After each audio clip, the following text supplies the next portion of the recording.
if you're seriously considering going back to post-war Japan, you should hear the rumours surrounding the radioactive gecko. In the Pacific Ocean, there is a lizard. And sometimes that lizard rises from the ocean to wreak havoc on cities.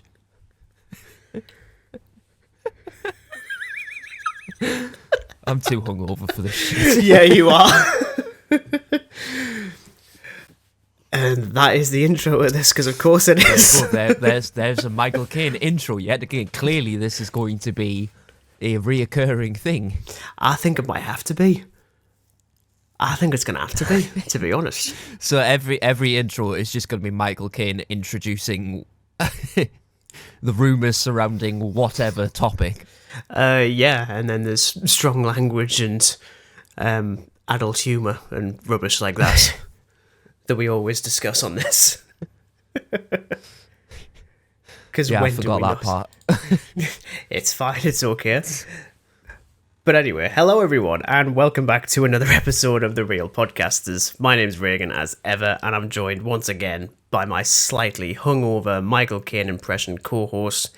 It's Dan. Dan Caine instead of Dan Dan Quinn. Caine, yeah, I like that. I'm going to start calling you Dan Caine now instead, or Michael Quinn. As I say, like it's like having Harvey Two-Face, except it's just Dan and Michael Caine, just two personalities in one body. I can take it. That's fine. Yeah. Well, what are we discussing if our listeners didn't listen to our previous episode, which they should have, because there was just some terrible voice impressions all round, as well as stupid AI scripts. Well, I think I said to say a lot of people did listen to it, because... Well, yeah, considering it's nearly at 100 views? Nearly. Well, 10 views or so away. If that's the one that breaks 100, that would be nice, to be honest. But yeah, thank you very much for checking in to our previous episode. That one's done really well, to be honest. Exceedingly well in like the 4 days since it's been released, because it came out late again, because of course it bloody did. You know, clearly people like the trilogy. Or they like the comedy. It's difficult to tell. We'll see what happens with this one, even though this is a fairly well-beloved film, as it turns out. We are, of course, talking about Godzilla Minus One for the beginning of a little series we'll do across 2024. I've forgotten the year already. We're actually recording this 4 years prior, obviously. So 2024 is the 70th anniversary of the Godzilla franchise, and as I said in the previous one, we are not doing 37 Godzilla movies you can get away and shite, because I'm gonna get really annoyed very, very quickly. So we're just gonna cover a few of the ones that we'd like, some of the little topics within that franchise, leading up to us discussing the original film. That'll be some point in November. I think I've got it in, because that's when its actual 70th anniversary is. Yeah. We'll just end things talking about the original, and we'll kick things off with talking about the best one, if I'm completely honest. This is one I've been very much looking forward to. Is it? Well, we haven't spoken about it yet. I've seen your rating on Letterboxd, but that's it. So, it's difficult to tell. Maybe the rating changed. If it's a 1, I'm actually going to kill you. Why do I make... Well, I might have made it 1. I might have made it a 1, maybe. Why not? Yes. See, I enjoy this part of the podcast the most, just playing the long game, just watching you squirm. Yeah, I tend to squirm during these recordings a lot more for some reason. It really freaks me out. Just like, does Dan actually like the thing we're talking about? Does he dislike the thing we're talking about? Has he got a different opinion to me? I don't know. It's just this constant fear. Yeah, much like the constant fear I had while watching this film, which I've now seen twice. I saw it at the end of last year, and it was the 2nd of January I saw it this year. And yeah, I've got a review on Letterboxd if you're so interested. Fairly extensive. I just kind of rant on this movie, to be honest, because I absolutely adore it. This is now like 2 or 3 years in a row where I think my favourite movie of the year has been The Surprising One, because I went into this with pretty low expectations, to be completely honest. Not because I thought it was going to be bad, but because Well, considering the previous two MonsterVerse films you've had, I can't really blame you in honesty. Yeah, we're not going to do beat by beat breakdowns of those movies. We're just going to break down those two together and why it doesn't work, funnily enough. I'll try really hard not to like trash the MonsterVerse in this one. We'll just talk exclusively about minus one. But because we haven't properly spoken about it, Dan, what? No, we haven't. No, we haven't. Maybe deliberately, because I knew we need to discuss this. We just have to. So, much like with the previous episode, for the first half, just general thoughts, favourite moments, usual stuff. And then we'll move into the sillier stuff, just to spice things up. So, Dan, why don't you tell me your general thoughts on Godzilla minus one? Okay, well, general thoughts. Well, I did plan to see this on release day. I think it was on the night. Unfortunately, I was at a gig somewhere, I think. Priorities, Dan. Priorities. So I saw it on the Sunday at View. Without a doubt, probably the best Godzilla film of all time. All of a sudden, that means every other Godzilla thing that we talk about for the rest of the year is just going to pale in comparison. Just like, yeah, I mean, we've spoken about the best one. Let's just talk about a bunch of other ones that are vaguely entertaining. Well, in my mind, since how, we're starting off with Godzilla, this is the debut of whatever series you've called this. I'm not even going to bother pronouncing what you've called it. I'll probably just change it, to be completely honest, because even I can't see it. Yeah, I was going to say. Let's call it, like, Review of the Monsters. I've always had a soft spot for the 2014 one. I think the 2014 one's fantastic. And last year, I watched the original one, which is also fantastic. But minus one blows it out of the park with those two films. I think it is just brilliant. It's dark as hell, much like the original. But yeah, it's kind of like a hybrid between the original film and then the 2014 one, with just the best bits of a Godzilla film put into it. I think as well, whenever you talk about a Godzilla film, it's because surprisingly we haven't actually discussed any of these movies yet since starting this podcast. I've always wanted to, for sure. But one of the things I find really difficult whenever you talk about Godzilla on a platform such as this or on Letterboxd or whatever, is that there is no winning for determining what people actually want from a Godzilla film, because oh no, you can't win with it, because you're always going to get the sour apples. Well, exactly, and considering that most of these movies, even from Toho, aren't exactly good, if I'm completely honest, that's why we're not doing 37 episodes on these movies, because I've got better things to talk about. Is there actually like 37? I think it is. Well, it's either 37 or 33. I forget which one, because you kind of have to cover the American ones as well, especially if they're fronted by Godzilla in the title. Yeah, we're not doing that. Otherwise, technically, it's the 30th specifically from Toho in live action, because Shin Godzilla was the 29th, and that was the last one. Was it? Yes, it was. But it is very difficult to figure out what people actually want from these movies. It's either just monster on monster action and nothing more, which you can put into a short film and then there you go, it's fixed. Doesn't work for a feature. Or you make it like this, which I think has the perfect balance of outright horror. Like, this is, all intents and purposes, a Godzilla horror film, quite frankly.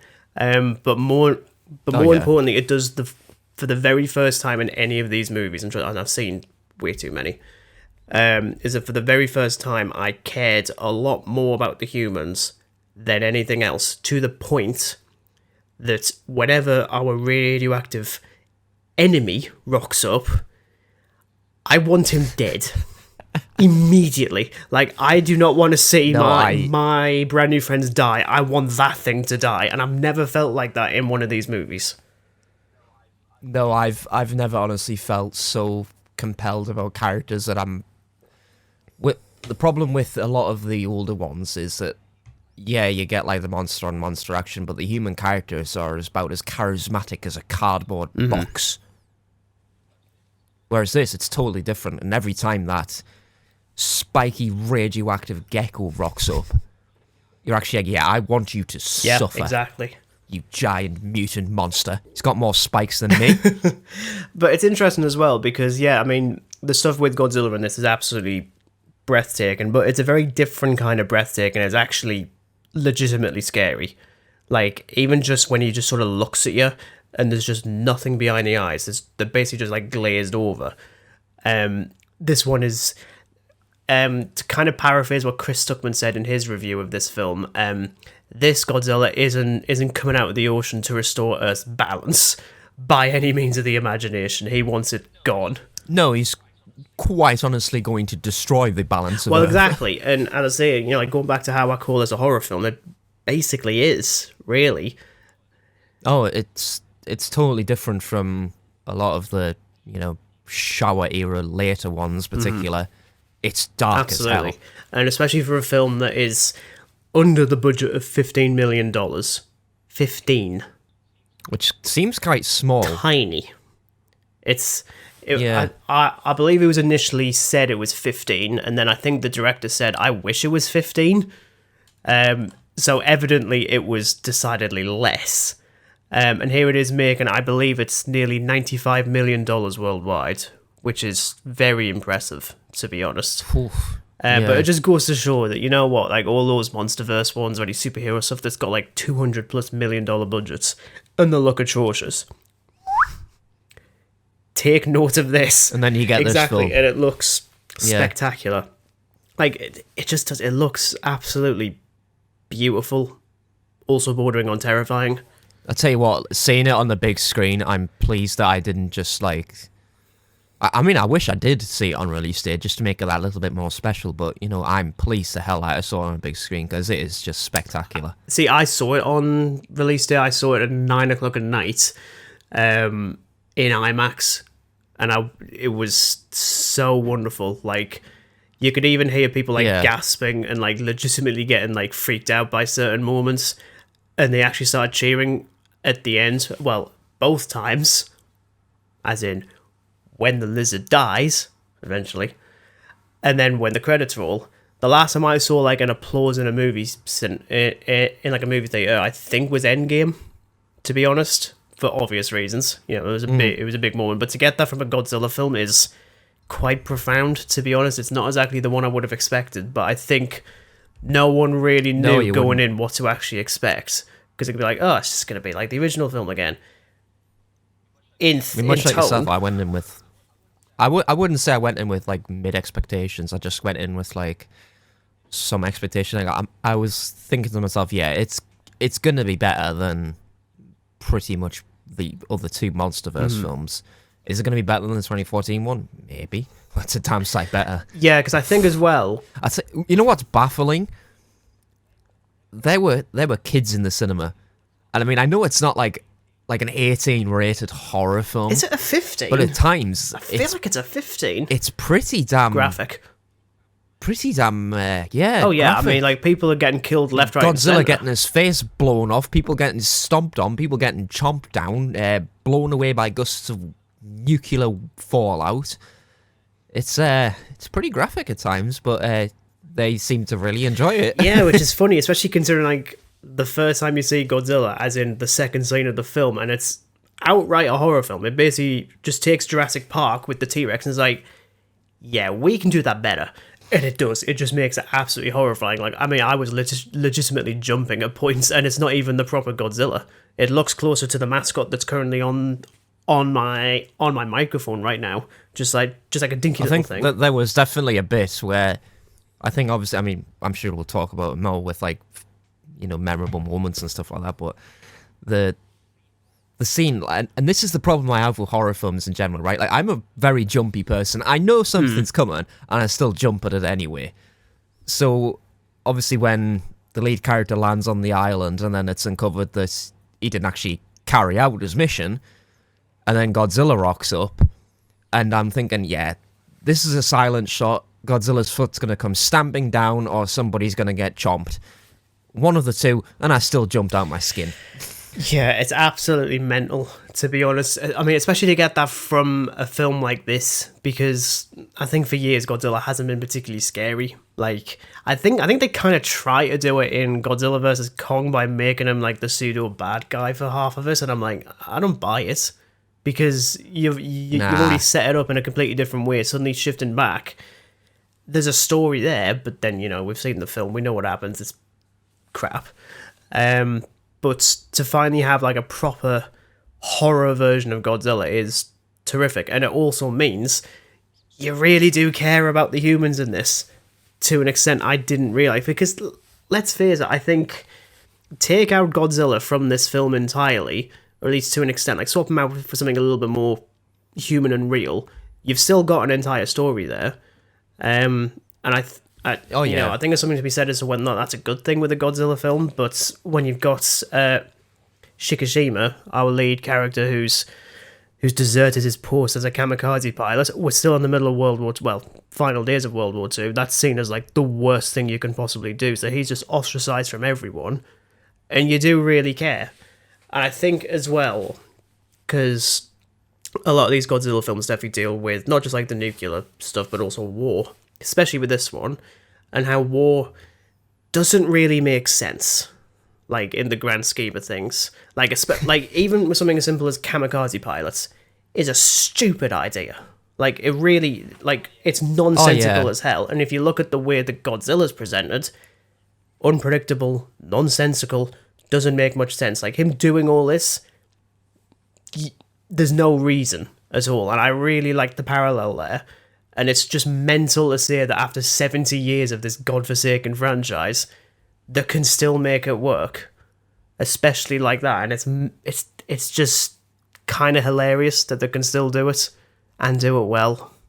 I mean, we both stated that this is the best one, but you're absolutely right. Like you even if you took Godzilla out of it, if you just cut his screen time by half, you'd still have a fantastic film. Anyway, I mean, Godzilla is only half of what the story is. I mean, yeah, it's a Godzilla film. We all know and love Godzilla. But when they have a story that has enriching characters, makes it all worthwhile, because you're absolutely rooting for them. Like, with goddamn 2019's King of the Monsters, I hated every single person under the sun. I was literally rooting for the three-headed dickhead dragon. Or the one-headed dickhead pterodactyl thing, or the one-headed giant moth. Just any of them, just like beat them to a pulp. Yeah, like I was rooting for the giant monsters over everything else. I shouldn't do that. Whereas this, it's the total opposite. I'm like, wow, I just want you to die, Godzilla. It suddenly makes it Please. like You monster. It suddenly makes it really difficult to do another one of these. And I think what actually annoys me even more is because this film is obviously meant to commemorate 70 years of the franchise, but came out end of last year. There is a reason for that, and it's stupid. So obviously, we've been getting the MonsterVerse stuff from Legendary and Warner Brothers, and that's sort of like a co-producing deal with them and Toho. So they can use anything from Godzilla that they want. The rule is whatever you release, it can't be in the same year that we release something. So Legendary's like, well, no, we want our new one to come out in the 70th year. And like, yeah, but ours is actually no. We have more money. We're gonna do that. And I'm sat there thinking, you bellends, like squabbling production companies, typical. So that being said, it's like, no, we're going to release it in this stage. You're just going to have to wait. Well, no, we have more money. Funny thing is, though, is that that's actually a good thing, because we got to see this first, and whatever the next one is from Legendary is going to look pathetic in comparison. I mean, yeah, it does. It looks poor. We'll probably do a mini-sword on it, because I'm not doing that for an hour. You can sod that. I haven't even seen the damn thing. I know it's not going to be good. But at least it means we got to see this first, and it's just an absolute blessing, especially after the year that we've had. It's been a bit of a mixed one, to say the least. So it's nice to end on that. Oh, yeah, ups and downs. I think as well, before we get into our favourite moments, major highlight to the score. Adore it. It's probably my favourite. I will 100% be buying on it vinyl. On vinyl when it eventually Maybe comes I out. will. Yeah, I will probably be buying it on coloured vinyl. If there is such an option, there probably will be. Is it just... Okay, so is the disc going to be covered in scales, or is it going to be like rubble? Or is it going to be like a mushroom cloud? Or is it just going to be his eye? It could just be his eye, because it just doesn't do anything. Just do that. I've solved it. I mean, I was picturing more or less like the... when he does the radioactive The thing, radioactive colour. thing. I was more or less picturing that colour. Yeah, the radioactive As in the thing. thing that literally set off a nuke, basically, which is just terrifying, frankly. Like, how do you keep on making these look better? It's mental. But I think one thing I really appreciate with the score, for one, it's incredibly tense for a lot of it. Like, even like the first track covers that first scene with Godzilla. I think it's just titled Fear. And it's absolutely horrifying, but even the track that's... It's fearful. And then there's the one that covers when he's chasing the boat. Very much like Jaws, and better than Jaws. You know what it is? That literally reminded me so much of that bit from Jaws, where he's just following the boat. I was like, yeah, that is just like Jaws, but on a much grander scale. But even the track does... It uses what's known as the shepherd tone, which I think we actually did stuff about in college. I've got a vague recollection. I can't remember if it was our class or the BTEC one. I forget which. But it's like that sort of like musical tone that's like... it's like two different tones. One's constantly rising, the other one's constantly lowering, and it's just constant. It just sounds like it actually it never ends. It sounds like that, and it's brilliant. But I think what covers one of my favorite moments is when Godzilla is actually killed, and what they do with the score. I think for the first time ever is, I mean, you've got like the main march that you hear when he first rocks up in, I think it's Ginza. Very classic Godzilla. And then you get that second march that's usually attributed to Godzilla, but this time it's attributed to the humans that is going to kick the shit out of him. And I loved it. I thought, never before. Bluntly well, put. to be honest, I mean, I could be wrong, but I'm pretty sure that particular march has never been used for the humans instead of the monster, and I really like that. And just hearing it is just, I mean, it's such a fantastic scene. But we'll get into your favourite scenes, because otherwise I'm going to name every single scene in the film, because it's a bit difficult to pick one that isn't very good. Well, I mean, the score in general, as mentioned, is got to just be favourite part of the film anyway. Not just the film, it's just a fantastic score. Difficult to pick the definitive favourite moment, but yeah, Godzilla's death is definitely up there. Spectacular, to say the least. Very graphically spectacular. Lot of chunks of radioactive gecko strewn across the ocean floor. But the first time he uses the atomic breath, and it's a lot like the Shin Godzilla, and you're starting to think, is he in pain when he does this, when the dorsal spines just start sinking into his flesh? And I thought, oh, that looks rather nasty. And then it just implodes, and it's just this nuclear... I don't even know what to call it, but it is just devastation. And then you see the main guy's girlfriend get blown away by this nuclear fallout, and you just think, oh my god, is she dead? No, she's fine. Well, she's not fine. You can sort of see as like both of them are embracing at the end. If you look at her neck, there's like a little like black sort of thing that's sort of like creeping up. At first I was like, ooh, it's like Venom. Brilliant. That's a bit of a crossover. Like Sony are desperate now.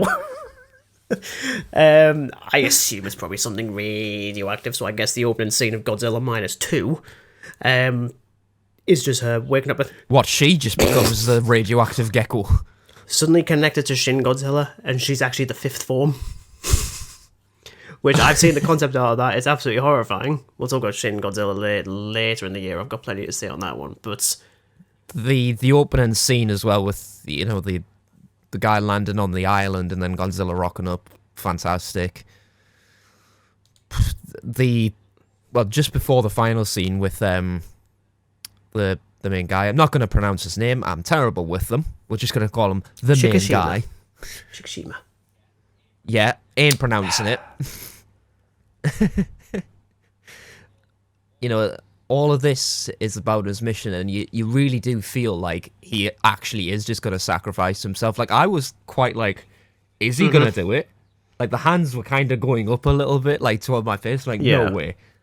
And then the plane explodes, like, all the other characters are like, no, why did he do this? And then it's revealed, I want you to live. It's like, wow. Talk about pulling the rug underneath my feet. It's just the perfect form of setup and payoff. I mean, it's literally set up with him like escaping. Oh, it is. the fate that he didn't make for himself, and then now he's the one making that choice. I mean, Because he feels cursed. yeah, to be honest. I just love that. It's like he's cursed with abandoning his post. You know, I mean, not to be like a nerd or anything like that, but you know, a lot of Japanese soldiers, if they didn't complete their mission or task, it was dishonor upon them or their families. So it's like he's got that dishonor, and he's just cursed with all of these dead comrades that, you know, if he actually done his job, maybe a giant radioactive gecko would probably still rock up and kill them all, but you know. Well, I mean, exactly. I mean, as I say, I mean, Godzilla in this particular film is just relentless. I've never seen anything like it. It's ridiculous. Which is funny because I think when they first showed how he looked, I thought, this looks quite tame, to be honest. But I think based on like the MonsterVerse version, which I do like the look of that one, and even something as very different as Shin Godzilla, I'm like, this suddenly feels quite simplistic, but then that's kind of by design. But they still keep the whole like suitmation style where like even when he walks, he still walks like as if it's a person in a suit. They've never stopped doing that, and I like it. He also doesn't run. I like that. I don't like. He doesn't need to I don't run. like the look of Godzilla running. That's going to be a recurring trend when we talk about the MonsterVerse. Him just charging towards You Ghidorah. just have to look into those. You just have to look into those soulless eyes, and you just have a heart attack. You wouldn't even need to be killed by his stomp on teeth or radioactive breath. You just look into his eyes, you'd suffer a cardiac arrest. I think for me, I mean, you've kind of covered my favourite scenes as well. I do really like when he uses his atomic breath for the first time in Ginza, and it's absolutely horrifying. Especially just that image of Shikishima screaming and crying, which really got to us, to be honest. And then it just pans up to see Godzilla just like looking at the mushroom cloud that he created. And he's like, yeah, I did that. I like it. And I'm like, you are going to die. I want you dead so much, and I love you to bits, but I want you gone. You absolute monster. I literally thought he was gonna run up to like the foot of Godzilla and start just like punching it and kicking it. It's like, you bastard! And then it's suddenly just like, Yeah, like he probably wouldn't feel it. He'd probably like feel like a little tickle, if anything. probably not like even a tickle. It'll just like a little like breath on his foot, just like, what the fuck? Interesting. Yeah, Okay. looks down from like 70 feet. It's like, what the hell? Well, that's the thing as well. I mean, even going back to the design, this isn't exactly the biggest version of Godzilla either. It isn't. But I like the fact that he doesn't need to be, because I get a bit sick of all these new movies where like, oh no, our version is the biggest, and then Shin Godzilla came out like, oh no, this is the biggest. And then Toho did the anime trilogy of movies. The first one is literally Godzilla taller than the sky, which is ridiculous. I kid you not. It's not a great film by any means, but like you don't need to keep on one-upping each other, because unlike the Roland Emmerich film, which claims that size does matter, in the case of Godzilla, it doesn't. Trust me, it really doesn't at all.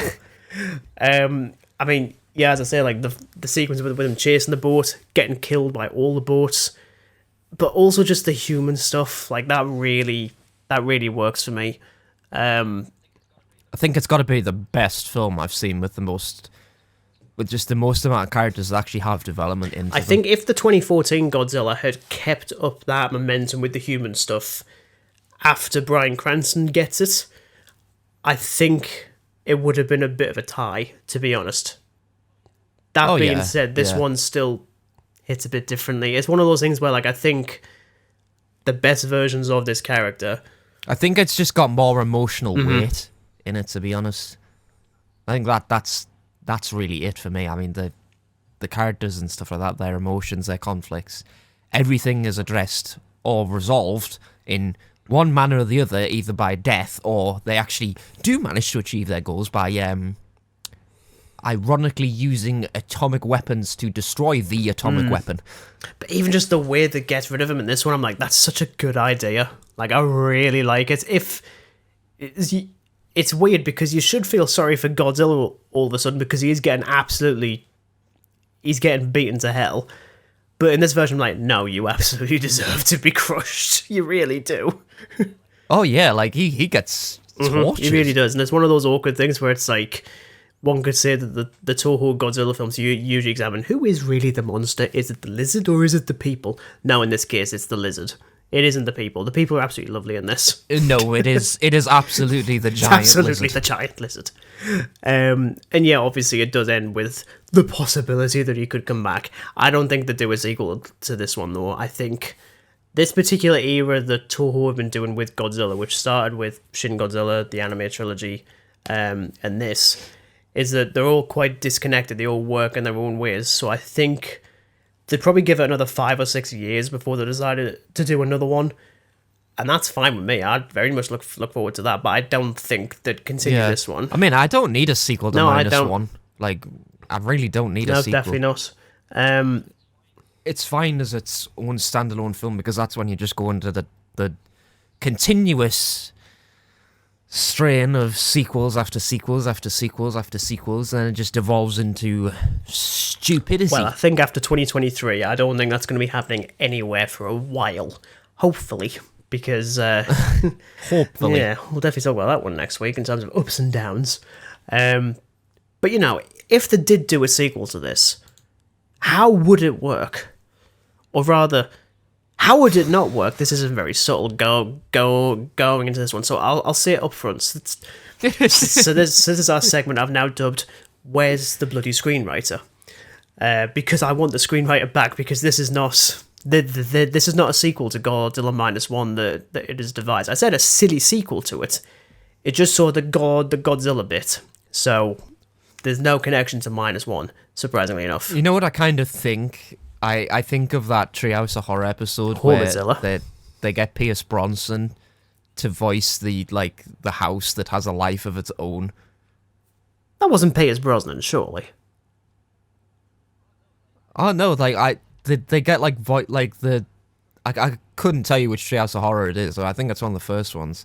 But basically, the Simpsons house gets converted into this new techie thing, and it has like a sentient AI form in it. And I'm pretty sure like one of the James Bond Actually, actors. I think you're right. No, because I'm thinking of the haunted one from the very first one.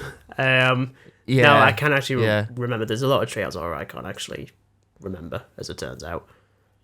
But I just think of that when you've mentioned that now. Trust me, that Treehouse of Horror episode is better than the thing that this is devised. So, Okay, let's see. I said silly. Okay, it's not serious. It's probably why it's not a sequel to Minus One. So this is Godzilla and Friends: Carnival Chaos.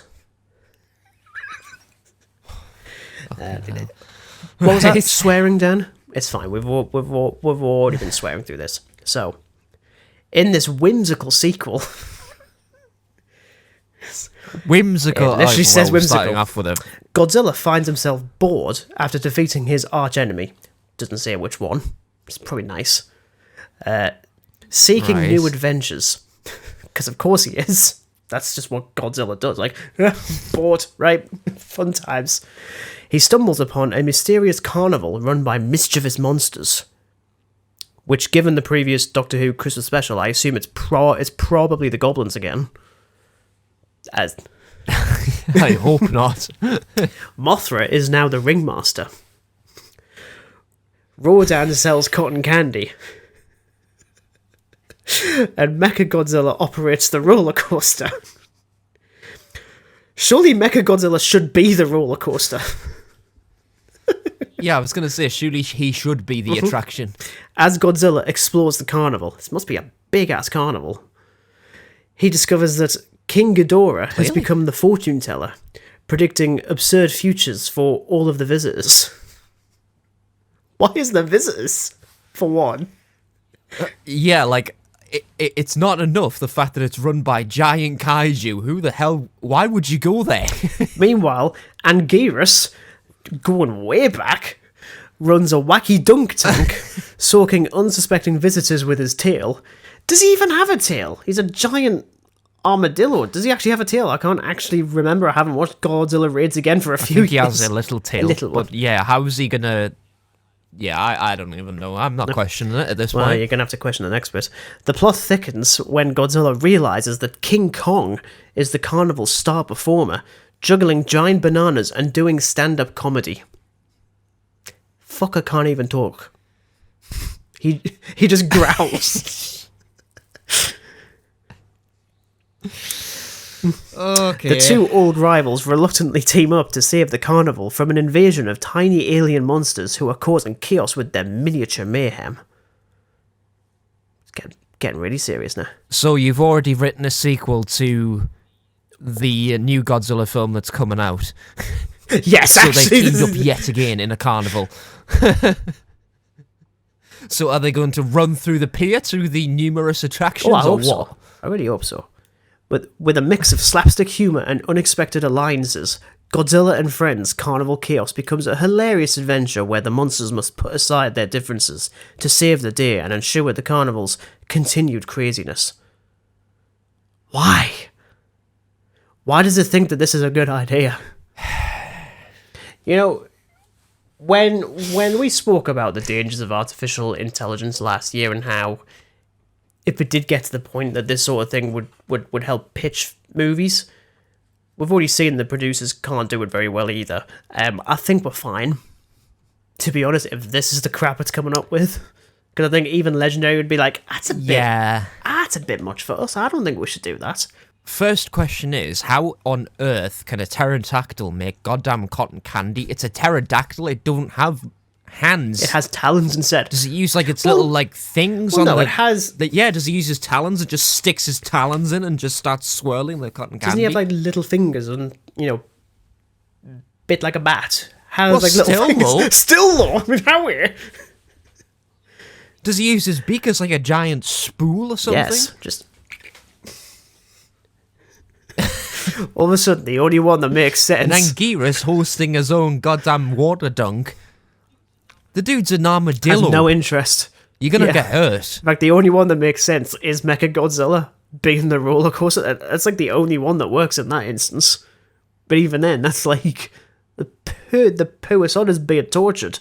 Yeah, I'm gonna say, like, I mean, it depends what, like, that ride is gonna need constant maintenance. Like, you're gonna have, like, one of the other kaiju use some WD-40 just to, like, get in between his joints when they rust up. WD-40 on a kaiju. It's like, yeah, it'd be fine. Well, he's gonna get all rusty in that. It barely works on, like, our car. just- I don't think it's going to work on a kaiju. Well, it might work on a metal kaiju. Yeah, okay, fair enough. I can't really argue with that one. Obviously, I didn't do a script version of this because sod that, because it's just going to be a load of growls and roars and stuff. It's kind of pointless. But then, obviously, the other question we must ponder is, well, how the hell do we survive this? Not this one, like sod that. We're not surviving in a carnival full of monsters.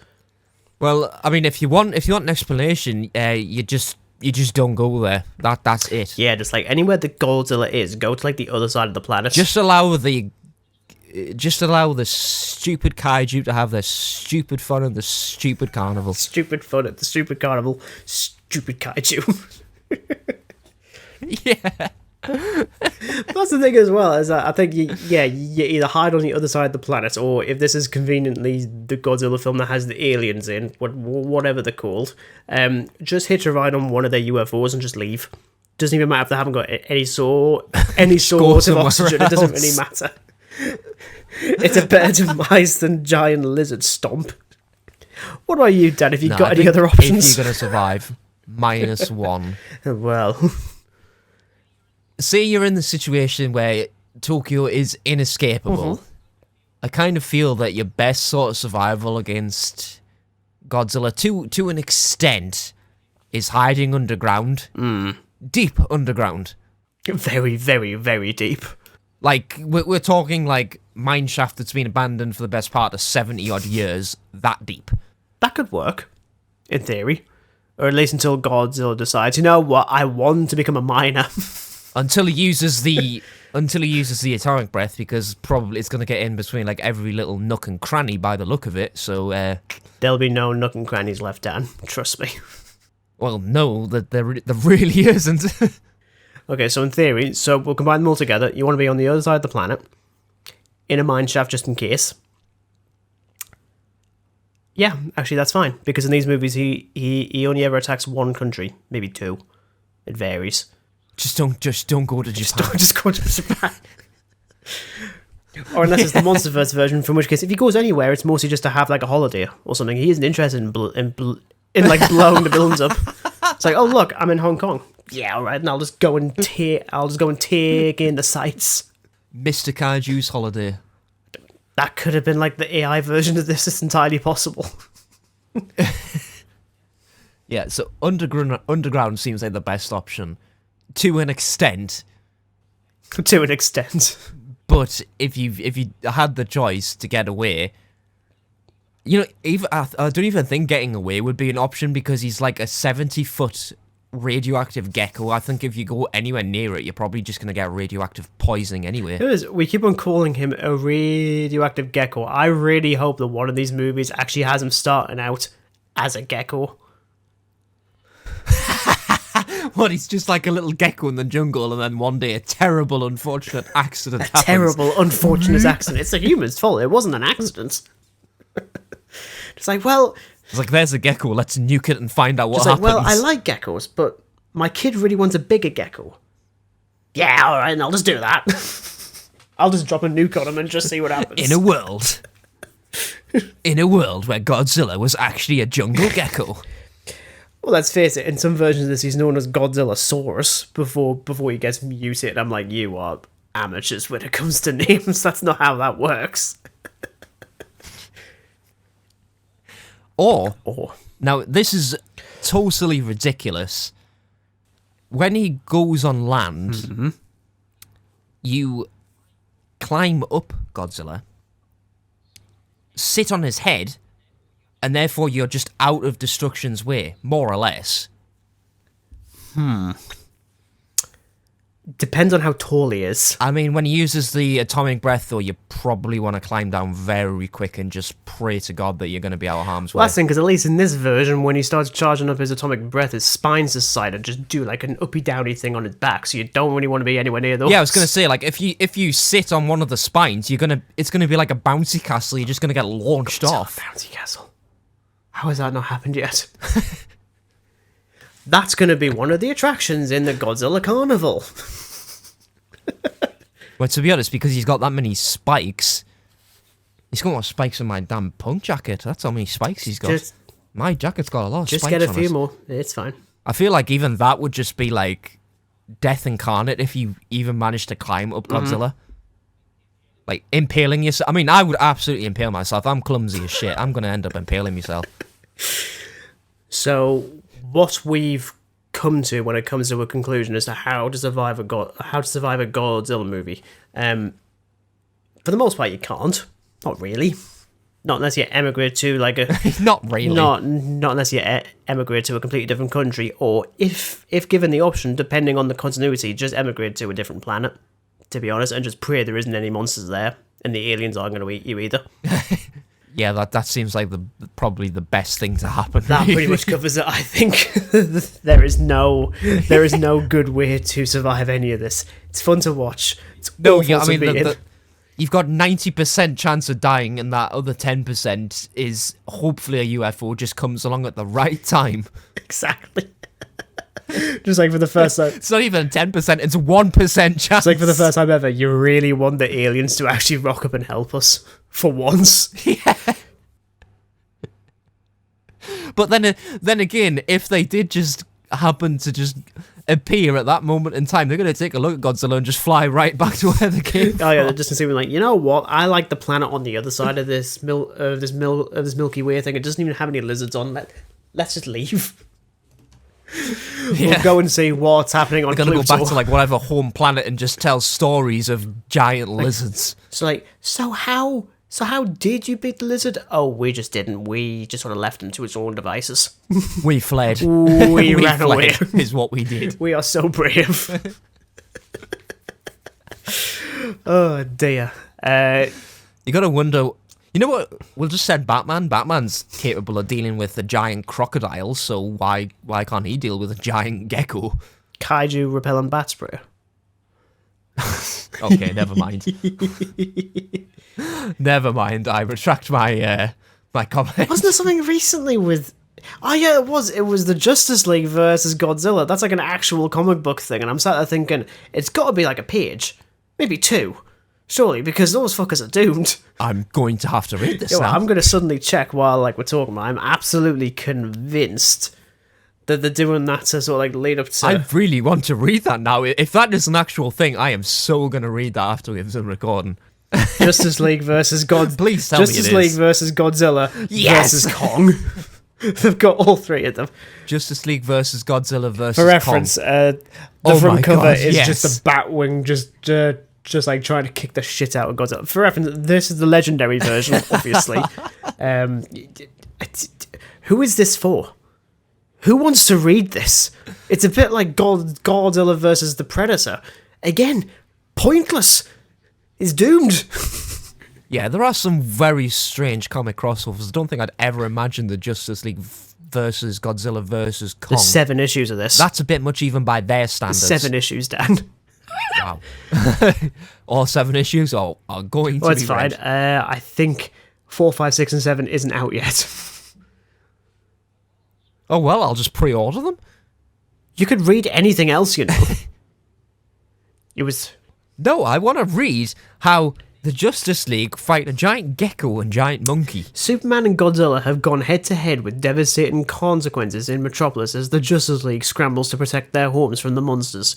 Supergirl encounters Kong on Skull Island, and Wonder Woman takes on Behemoth on Themyscira. I forget which one that one is. I think it's the giant mammoth. Lost in the monster mayhem, though, are Lex Luthor and his Legion of Doom. What nefarious connection do they have to everything? Again, this sounds like the AI prompts I've been doing for the last couple of weeks. This doesn't sound like an actual thing. It just sounds more and more ludicrous. Like, why would Supergirl go to Skull Island? Like, why? She's like, oh yeah, I just fancy going there. Back in Metropolis, I wasn't expecting to do like a rundown of issue number 3, but I'm doing it, sort of. Back in Metropolis, Godzilla looms over Billy Batson and a lifeless Superman before being tackled by Atom Smasher. However, Godzilla swats him away with his tail before snapping Atom Smasher's neck in his jaws. What? Oh my life.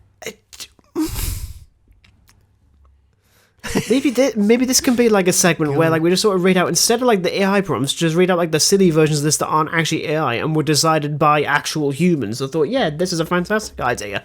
People will read this. Like, no, we'll just sort of laugh at it. Marshall Wayne, if you're seriously considering joining up with the Justice League to take on the giant gecko and monkey... No, I'm not doing it. I don't think you should. I really think we should just wrap things up because I'm going to lose the plot again. Yeah, we do. This is the part of the episode where stupidity is just gonna... The answer has been in the last like 5 minutes of this episode with the Justice League versus 2 Kaiju, so that's something. Yeah, I don't understand who this is supposed to be for at all. I mean, I've read crossovers. I mean, I've read like Batman versus the Predator, Batman versus aliens, like as in xenomorph aliens, not like aliens, which is strange enough. But the plot synopsis is literally like the xenomorphs have a hive underground in Gotham.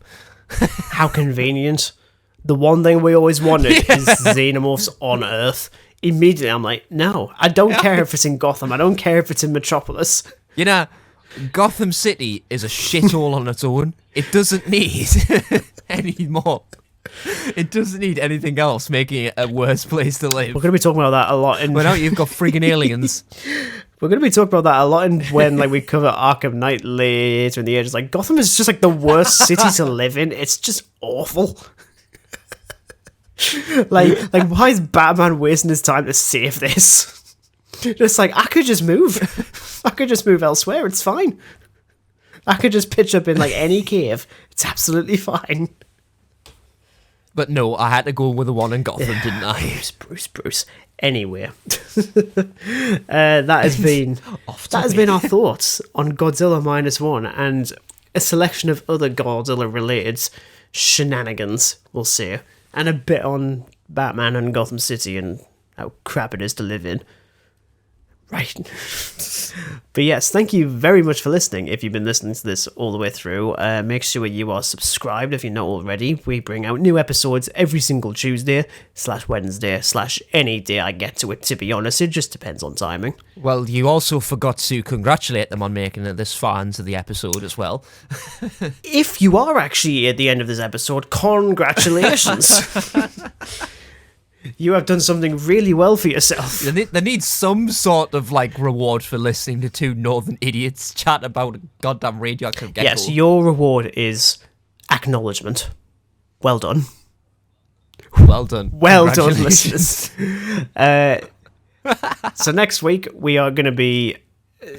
we're tackling something we've done a couple of times now, which used to be well, twice, yeah, actually. so it was originally the 2023 Film Awards. I decided to shift that because, quite frankly, it's quite difficult, and I don't actually particularly enjoy the awards ceremonies that are actually out, like Oscars and BAFTAs and crap like that. So I figured what we'll do instead is just do ups and downs of 2023. So we'll kind of go back and forth and just decide stuff that we think is an up. Because there's certainly some ups and there are certainly some downs. But that does mean that it could also cover TV shows, video games. We'll talk about that next week. I don't need to suddenly talk about it now.